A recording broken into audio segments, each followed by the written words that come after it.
Ask yourself this: how much are you really willing to look at someone else's point of view? Justice for you may seem like vengeance for others, and vice versa. The original Last of Us was ultimately about love, and the lengths people will go to because of it. The Last of Us Part 2 forces the player to look at things from a different perspective, and it's ultimately a story about hate, the cycle of violence, and breaking free of that cycle.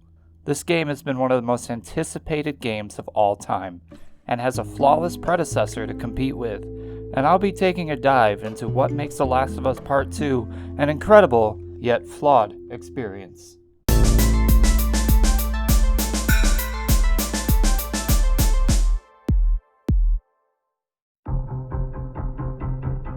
The gameplay is pretty straightforward, cycling between intense combats, scrounging for supplies, and the occasional environment puzzle. Most of the game's mechanics basically mirror the first, so if you enjoyed the gritty, pulsing combat of Part 1, The Last of Us Part 2 will be right up your alley. With the introduction of dogs, new types of infected, and a personal touch to the enemy AI, the combat improves in every way from the original, delivering an even more intense moment-to-moment experience. Traversing Seattle's apocalyptic city is fun, and scrounging for supplies in abandoned stores and apartments serves as a nice breather from the combat. You'll collect materials to craft items, spare parts to modify your guns, and pills to enhance your skills. You unlock more skill trees as you progress through the game, which serves as a nice progression that lets you focus on your playstyle. There are also many notes, items, and collectibles to find scattered throughout the game. The most impressive improvement to the scavenging sections are the safes. Unlike the previous game, Part 2 requires you to input the safe code manually, forcing you to pay attention to your surroundings for possible hints to the combination. It's a small touch, but it did make the world feel a bit more authentic. The environment puzzles weren't really anything special. There was one section that made you use the rope in an interesting way, but it did seem a bit unutilized. I would have liked to have seen better implementation of the puzzles, especially if they're going to be used to pad out the game's length. Traversal in this game is exceptional. Most games generally have a small space you're fairly sure you can squeeze into, but can't. In The Last of Us Part 2, you can squeeze, crouch, and even crawl, which might not sound like much, but in the heat of combat or stealth, these small traversal options make the gameplay feel incredibly open. You can even break a lot of glass on the buildings, finding new ways in and out of a tight situation. I hate this kid so much. You wanna fuck him up? Yeah, I do. Just like its predecessor, The Last of Us Part 2 is a linear experience, but the level design really opens up the game in some areas. Exploring the open area of downtown Seattle is really rewarding and doesn't overstay its visit by bogging you down with a million things to do. Even when progressing through many of the areas of the game, there are often a few different branching paths you can take that all lead to where you're going. Admittedly though, it didn't feel like it was necessary, but the sheer level of detail and attention to each level was a nice touch. While fighting the people of the apocalypse can be gripping and fun, the game really shines in its infected sections, delivering top quality horror akin to something you'd see from a Resident Evil game.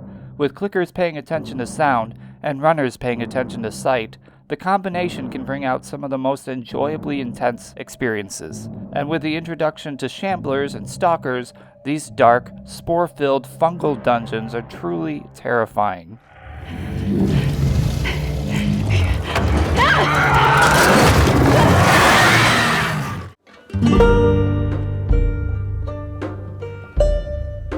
The music is powerful in its simplicity. Sometimes less is more, and the composer Gustavo executes the soundtrack perfectly. The game is also accompanied with some heart-pounding tracks that roar quite loudly on the low end, enhancing some of the best moments of the game.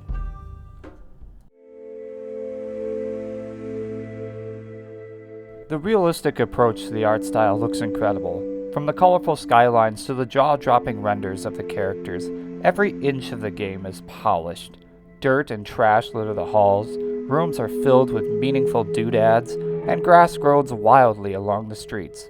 The world is lived in, and the expression on people's faces are real. Definitely one of the best looking games on the PS4.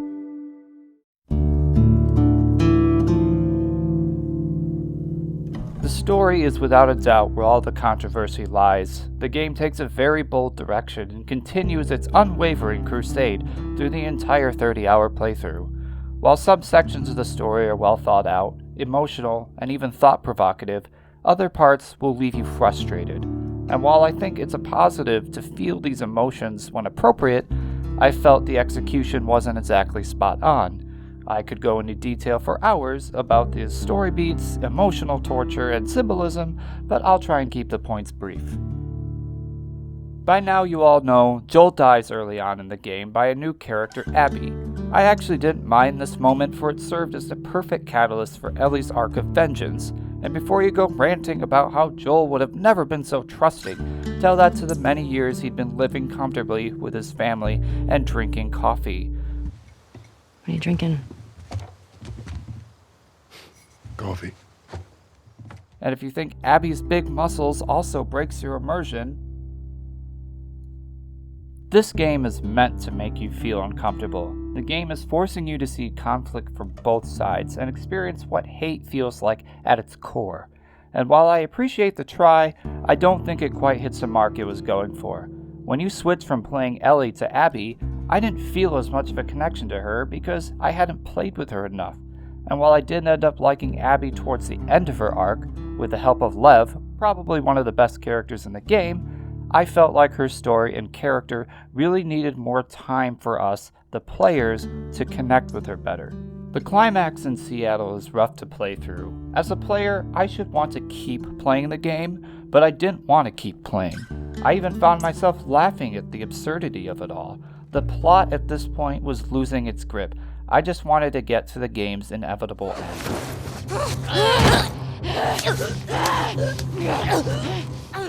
And just when the game hits the perfect stopping point, one bittersweet like its predecessor, one where each character has gone through a change, I was satisfied with the way things were settling down.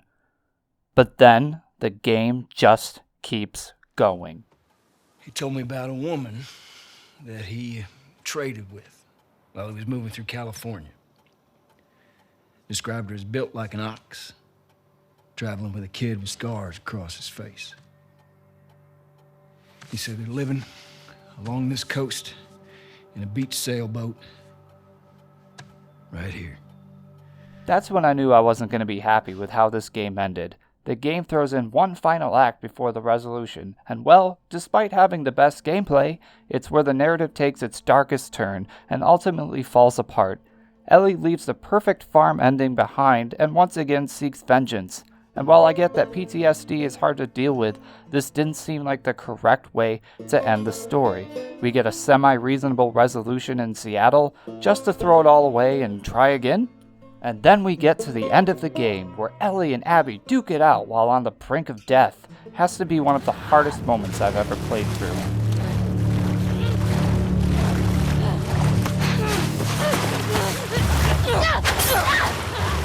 There's nothing fun or comfortable about this brawl. It's just pain and hate. And just when you think it's all over, Ellie decides to let Abby go. And while I appreciate her letting go of her hate and choosing to move on, it made the last chapter of the game feel tacked on and irrelevant, and now she has 2 less fingers.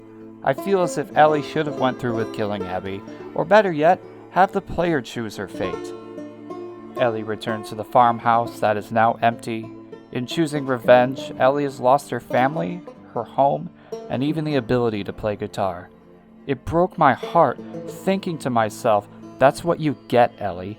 But hey, that's where the developers decided to take the narrative. I get it.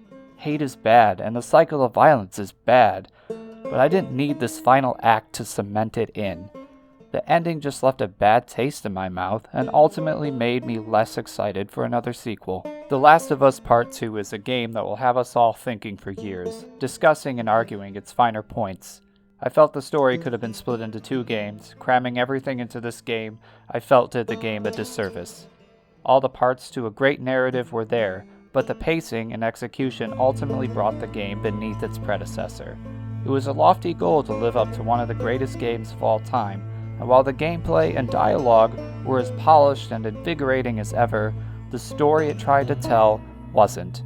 And that's why The Last of Us Part 2 gets an 8 out of 10. I don't regret my time with the game.